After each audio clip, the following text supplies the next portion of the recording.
चलिए my dear billion diamonds, अब हम सॉल्व करेंगे last bit of first problem, that is sixth bit. And as usual we have two equation, so we are assuming first one as first equation and second one as second equation. Done.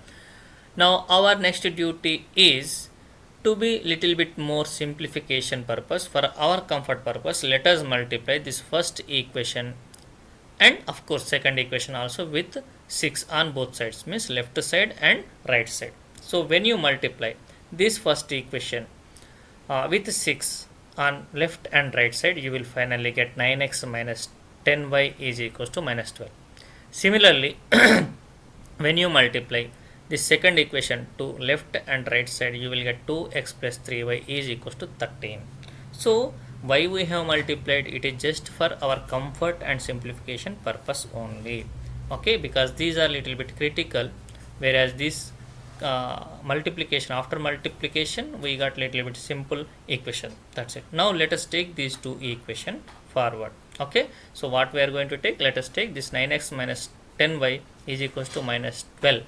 So this is the equation 1 we got from equation 1.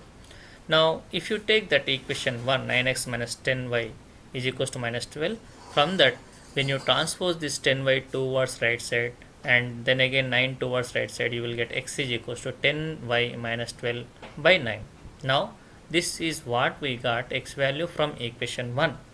Now this x value, if you substitute in the equation 2, what is it equation 2? 2x plus 3y is equals to 13. Okay, so in place of this x, let us substitute this 10y minus 12 by 9. So when you substitute, what happens? You will get y value how much? 3. Therefore y is equals to 3. That is the answer we got. Now we need to find x value also. So for that purpose, what we have to do, let us substitute this y is equals to 3 in equation 2. In equation 2, what is that equation 2? This 2x plus 3y is equals to 30. Now in place of this y, you have to substitute 3. So what happens? You will get x value how much? 2. Therefore we also now got x is equals to 2. Finally, we can write x is equals to 2 and y is equals to 3 are the solutions of given pair of linear equations.